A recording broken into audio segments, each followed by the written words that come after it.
वक्त की जो सरकार केंद्र में थी वो वीपी सिंह की थी और इनके सहयोग से तो बनी थी। पंडितों को कश्मीर से निकालने का काम और जो एक्सोडस हुआ, आप मुझे ये बताइए कि उस वक्त की जो सरकार केंद्र में थी वो वीपी सिंह की थी और इनके सहयोग से तो बनी थी। कश्मीरी पंडित ने जब भी इंसाफ मांगा उनको एक ही बात कहकर बोल दिया गया कि बहुत जल्द आपके अच्छे दिन आने वाले हैं। पर ये अच्छे दिन ना जाने कब आएंगे, यही आस लगाए हर कश्मीरी पंडित, चाहे बुज़ुर्ग हो चाहे बच्चा, यही बात कह रहा है कि अच्छे दिन के राग अब हमारे साथ मत अलापिए, क्योंकि एक इतनी बड़ी रिपोर्ट जम्मू कश्मीर में आना और उसमें एक भी रिजर्वेशन किसी के लिए भी ना होना, यानी कि बाकी सबके साथ तो कहीं ना कहीं आपने जो किया सो किया, पर कश्मीरी पंडित्स को एक बार तो सोचना होता कि हम लोग कहाँ पर स्टैंड करते हैं, बट उनके बारे में भी किसी ने सोचने की कोशिश नहीं की। इस समय एम के योगी जी मेरे साथ में मौजूद हैं, कश्मीरी पंडित्स को रिप्रेजेंट कर रहे हैं, बातचीत करने की कोशिश करते हैं कि आखिरकार कश्मीरी पंडित्स के साथ इतनी ज़्यादा नाइंसाफ़ी क्यों। सर पहले तो आपका बहुत बहुत स्वागत है। थैंक यू मैडम जम्मू परिवर्तन का कि आपने मुझे, मैं छोटा सा एक सिपाही हूँ अपनी कम्युनिटी का, आपने अपना कीमती टाइम निकाल के जो मुझे बोलने का मौका दिया, इसका मैं धन्यवाद करता हूँ। सर सबसे बड़ी बात बाकी रिजर्वेशन की या डिलिमिटेशन की, उसके पहले ये जानते हैं कि आखिरकार अच्छे दिन कब आने हैं, आने भी हैं या सिर्फ बातें हैं? देखो, सबसे पहले तो ये अच्छे दिन जो हैं ना तो ये कश्मीरी डिस्प्लेस्ड माइग्रेंटों के लिए आए और पूरे हिंदुस्तान की आवाम के लिए भी ये अच्छे दिन जो है ये किसी के लिए भी नहीं है। हाँ, ये ज़रूर बात है कि जो ये बीजेपी के जो लोग हैं इनके लिए, जो इनके जो यसमैन या जो हाँ जी हुजूर करने वाले जो है उनके अच्छे दिन आए हैं। बाकी तो लोग तो है इस वक्त, और ख़ास तौर पर कश्मीरी पंडित समुदाय जो है वो त्राही त्राही कर रहे हैं और वो चाहते हैं कि इस बीजेपी की जो केंद्र में सरकार और जो यहाँ जिनके साथ इन्होंने सरकार बनाई थी, मैं उनका नाम नहीं लेना चाहता हूँ, आज 8-9 साल से मैं ये पूछना चाहता हूँ कि कश्मीरी जो बीजेपी की कश्मीरी पंडितों के ऊपर जो राजनीति और जो आज तक पूरे हिंदुस्तान में जाके ये ढोल नगाड़े बजाते थे और कश्मीरी पंडितों की जो ये बात करने वाले, मैं ये जानना चाहता हूँ कि कश्मीरी पंडितों को कश्मीर से निकालने का काम और जो एक्सोडस हुआ, आप मुझे ये बताइए कि उस वक्त की जो सरकार केंद्र में थी वो वीपी सिंह की थी और इनके सहयोग से तो बनी थी, और यहाँ के जो गवर्नर साहब थे वो कौन थे? वो इन्हीं के लोग थे। तो मैं ये पूछना चाहता हूँ, ये सवालिया निशान जो है ये इसी बीजेपी की सरकार के ऊपर मैं आज भी ये कहना चाहता हूँ कि उस वक्त भी केंद्र में आप जिनके सहयोग से जिनकी सरकार आप लोगों ने बनाई और जो यहाँ के जो गवर्नर उस वक्त बीजेपी के ही थे, तो उन्होंने कश्मीरी पंडितों को कश्मीर से भागने का जो षड्यंत्र, जो जिस तरीके से कश्मीरी पंडित वहाँ से भाग के आए, हम आपसे ये पूछना चाहते हैं कि आप इसके लिए एक इंक्वायरी बिठाइए और हम निहत्ते जिन लोगों की शहादतें हुई, जिन हमारे जो बॉर्डरों पर या जिस टेररिस्ट के साथ जो हमारे फौजी जवान, किसी भी वर्दी वाले जो भी आज तक जो शहीद हुए हैं, उनका परिवार और कश्मीरी पंडित खुसूसन आपसे ये पूछना चाहता है कि उनके जिम्मेवार जो है वो आप लोग हैं, इसकी जवाबदेही आपकी है। आप इसके लिए स्पेशल इंक्वायरी क्यों नहीं बिठाते हैं? आप बिठाइए और जिनको वहाँ से कश्मीरी पंडितों को निकाला गया, निहत्तों की जो हत्या की, उन लोगों को सामने लाइए। हम ये जानना चाहते हैं। आप क्या बताना चाहते हैं कि क्या इनडायरेक्टली या डायरेक्टली आप ये कह रहे हैं कि भाजपा इसलिए सब कुछ नहीं कर रही क्योंकि भाजपा इन्वॉल्व थी उस समय? देखो, मैं ज़रूर कहूँगा कि उस वक्त जिनकी सहयोग से वहाँ सरकार थी, तो इसकी जिम्मेवारी तो इनकी लेनी, इनको तो लेनी पड़ेगी ना, यही तो लोग जिम्मेवार हैं उसके। तो उस वक्त की अगर ये एक बहुत लंबी डिबेट है, तो उस वक्त के जो होम मिनिस्टर या उस वक्त के जो जिनके सहयोग से ये सरकार में बैठे थे दिल्ली में, तो कश्मीरी एक्सोडस जो हुआ वो तभी तो हुआ था, इसकी जिम्मेवारी इनको लेनी पड़ेगी। हम तो इन्हीं के ऊपर सवालिया निशान उठाते हैं कि नहीं, हमें लगता है कि ये इन्हीं की साजिश हो सकती है। ये बीजेपी की साजिश है या नहीं, ये तो इंक्वायरी के बाद ही पता चल पाएगा, इस पर तो बातचीत ना की जाए। पर सबसे बड़ी बात यह है कि आखिरकार डिलिमिटेशन कमीशन की रिपोर्ट, डिलिमिटेशन कमीशन की अब बात कर लेते हैं। रिपोर्ट आई, क्या लगा था अब कुछ अच्छा होगा? देखो, हमारे कश्मीरी पंडित, मैं अपनी कम्युनिटी की अगर बात करूं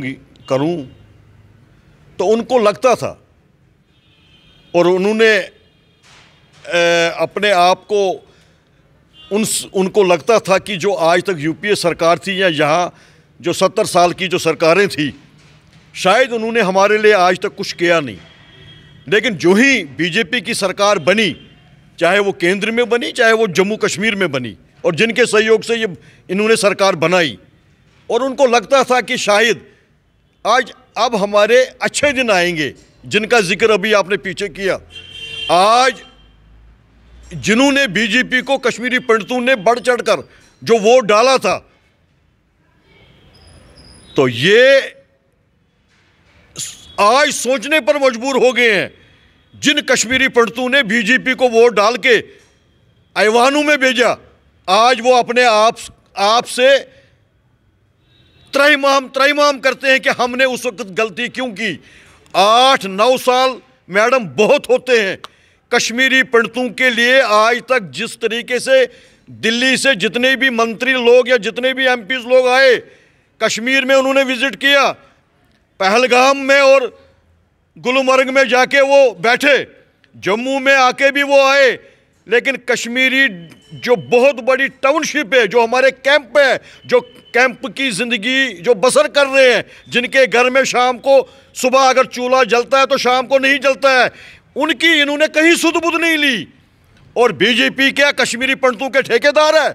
हम आज उनसे ये पूछना चाहते हैं, कश्मीरी पंडितों की सियासत अब छोड़ दीजिए, और 5 राज्यों में जो आज की जो इलेक्शन चल रहे हैं, और ये 370 और 35A की जो बात आप करते हैं, 35A और 370 जल्दी वापस आएगा। अब तो ये ज्यूरिडिक्शनरी जो सुप्रीम कोर्ट में है, मुझे लगता है इस पर बात हमें नहीं करनी चाहिए थी।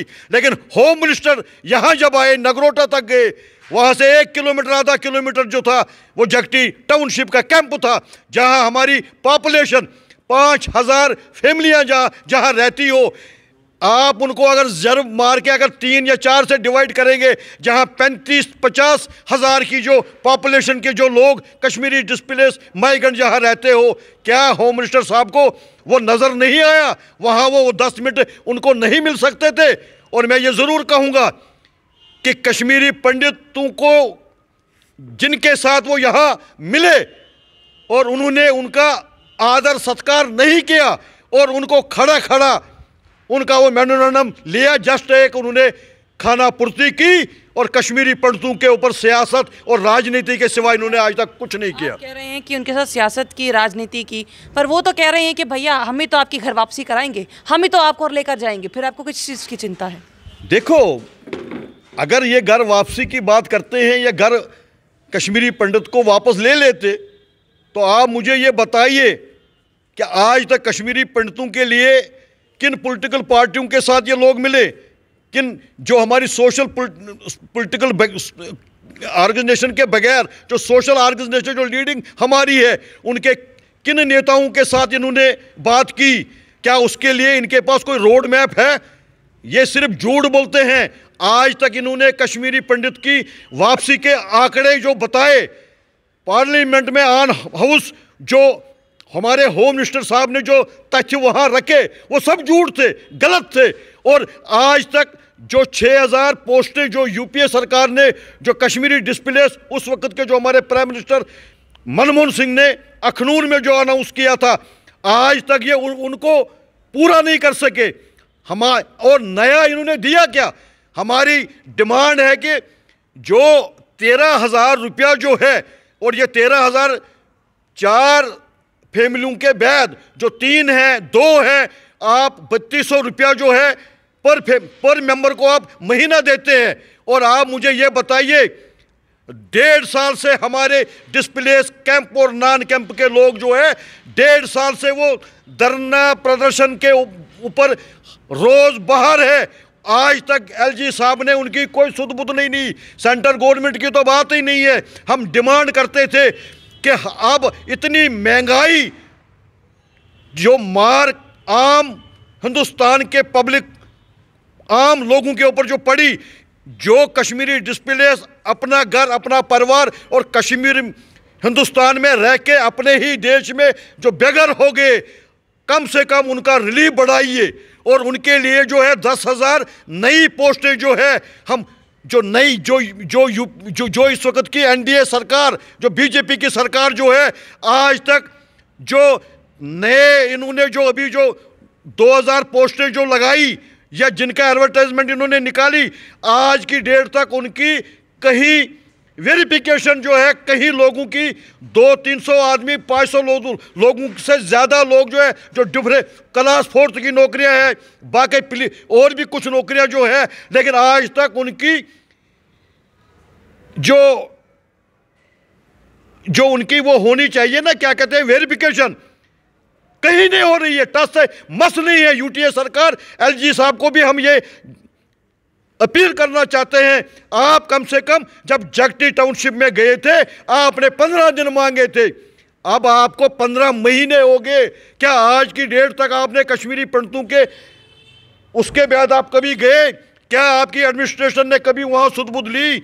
और जो केंद्र में सरकार है, जो एमपी या मंत्री साहब लोग आए, उनकी तो कहीं बात ही नहीं है। और आज बच्चे को पढ़ाना, अपना चूल्हा जलाना, दवाई और मेडिसिन देके कश्मीरी डिस्प्लेस, आप वहां जाइए ग्राउंड पर, आप जीरो ग्राउंड पर आप देख लीजिए। और मैं आपका शुक्रिया अदा करता हूं, आप जीरो ग्राउंड पर जितना ज़्यादा काम करती है, जितना आप आम पब्लिक की बातें जो आप पब्लिक डोमेन में जो आप रखती है, मैं आपको सल्यूट करता हूं मैडम। क्या आपने ये वाहिद एक ऐसी चैनल है जिसने हमेशा उन गरीबों की, उन मासूम लोगों की जो इस वक्त अपना 2 वक्त की रोटी जो है वो अपना चूल्हा अपने बच्चों को नहीं खिला सकते हैं, उनकी आवाज़ आप उठाते हो। तो मैं आपका धन्यवाद करता हूं कि डिस्प्लेस माइग्रेंट जो है आज त्रहिमाम हम तंग आ चुके हैं। सारा कश्मीरी पंडित समुदाय, चाहे कैंप में रहता हो चाहे नॉन कैंप में रहता हो, बहुत दुखी है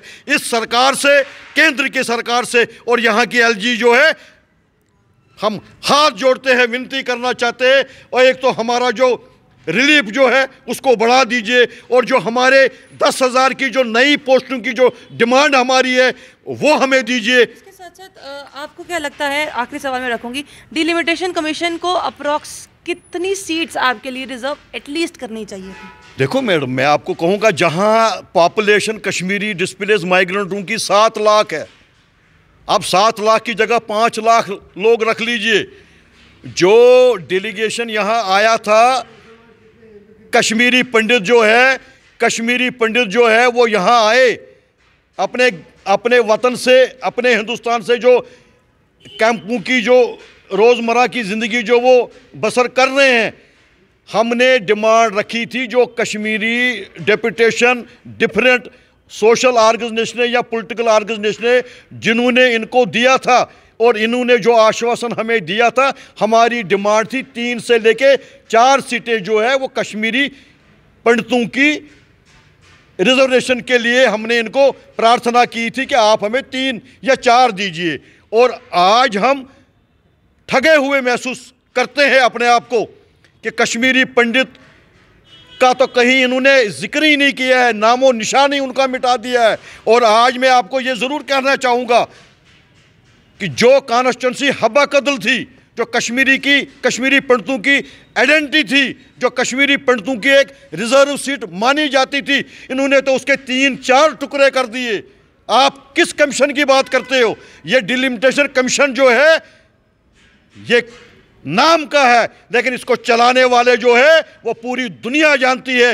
इन्होंने अपने कैंडिडेटों को, अपने लोगों को खुश करने के लिए और उनको कामयाब करने के लिए इन्होंने तो जम्मू में भी आप देख लीजिए, कश्मीर में भी आप देख लीजिए, इतना प्रदर्शन, इतने लोग आज जो रोडों पर जो प्रोटेस्ट कर रहे हैं, इसको हम खारिज करते हैं। कश्मीरी पंडितों की डिमांड होगी कि जिस हबा कदल को आपने 3 और 4 टुकड़े किए, ये कतई हम बर्दाश्त नहीं करेंगे। कश्मीरी पंडित को अब मत ललकारिए। कश्मीरी कैंप या नॉन कैंप और कश्मीरी डिस्प्ले जो जेएंड से भी बाहर है, वो जब अपने हक और अपनी लड़ाई के लिए अपनी रिजर्वेशन 3 और 4, क्या ये जगटी टाउनशिप को, नगरोटा की सीट को रिजर्व कश्मीरी पंडितों के नाम से नहीं कर सकते थे? कश्मीर में क्या हमारी पॉपुलेशन, अनंतनाग जो मटन की जो इन्होंने साउथ और नारथ कर दिया, क्या वो ये नहीं रख सकते थे? और श्रीनगर में नारथ हमारी ज़रूरत थी,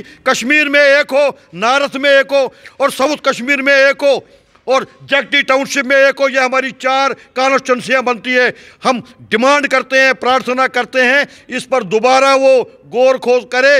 हम अपील करना चाहते हैं, अभी भी पब्लिक डोमेन में ये चीज़ नहीं आई है जो एमपी साहिबान को इन्होंने जो दिया है, जो ये लोगों के बीच में आया है। अगर ऐसा व्यवहार डिलिमिटेशन कमीशन की रिपोर्ट के मुताबिक अगर कश्मीरी पंडितों की रिजर्वेशन नहीं होंगे तो हम रोडों पर आएंगे। अपने आप बच्चे और परिवारों, छोटे छोटे बच्चों को लेकर हम इतना मासिक प्रोटेस्ट करेंगे, इनको संभालना बड़ा मुश्किल हो जाएगा। बहुत बहुत शुक्रिया हमारे साथ जुड़ने के लिए। तो ये असल में दर्द था जो इस समय सामने आ रहा है, जिसमें ये कहा जा रहा है कि कश्मीरी पंडित के पर आपने रोटियां सेकी। आपने ये कहा कि भैया सियासी रोटियां जितनी सेकी जा सकती थी उतनी इन्होंने सेकने की पूरी कोशिश की। ये कहा कि भैया आपकी घर वापसी भी होगी, पर घर वापसी होना तो दूर की बात, डिलिमिटेशन कमीशन की जो रिपोर्ट आई उसमें एक भी सीट, इन्होंने तो 4 की बात की, पर एक भी सीट जो है वो कहीं भी रिजर्व जो है वो नहीं की गई। क्या इस समय इस रिपोर्ट में, डिलिमिटेशन कमीशन की जो रिपोर्ट आई है, इसमें पूरी की पूरी तरह से कश्मीरी पंडित्स को अवॉइड किया गया है? आपको क्या लगता है? अपनी राय कमेंट बॉक्स में ज़रूर रखिएगा। बने रहिए जम्मू परिवर्तन के साथ। मुझे और वही जी को दीजिए इजाज़त। नमस्कार।